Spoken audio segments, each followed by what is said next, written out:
Good morning. Kakwa na pagkakaktos. Nakakita mo ng gagmay nga amigas.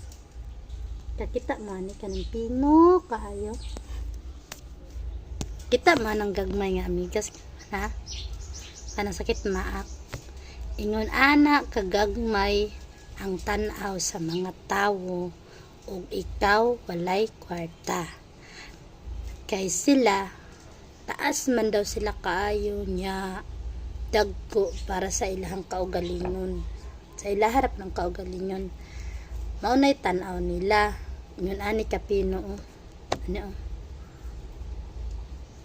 na amigas rata tan-aw nila, amigas rampag tan-aw nila sa ato amon nang kita maningkamot ta bisan pag ingon nila atong ginabuhat siguro na kung dili lang ta mapulan makakuan lang gihapon ta laban lang ta sa kinabuhi bahala ng pobreta ay wala man gikuan po tung unsa ang pagkakuan sa mga tao nato paglantaw sila rin nasayod anak munang maningkamot ta engage time bakas na mo pero ayaw lang magtuoan ng bakas kayo sa ibaba kay aangat kayo di na tinuod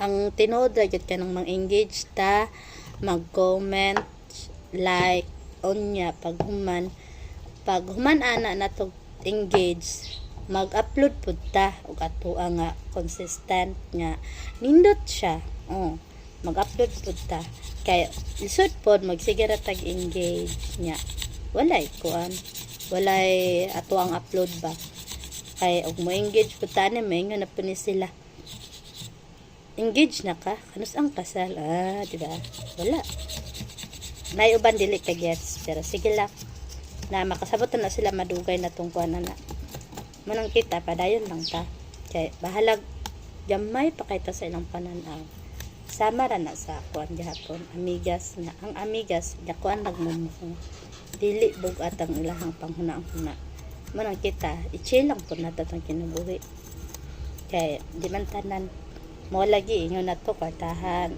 o sila dagko nagbalay pero napapod na sila mga struggle nga gihuna-huna dili lang ingon na tanan na hayahay naa pa bata kabalo na gipamati na tanan man ta kay dili maabot sa punto. Salamat sa pagtan-aw maurat to bye. Good Mood Tuesday. Salamat. Engage time.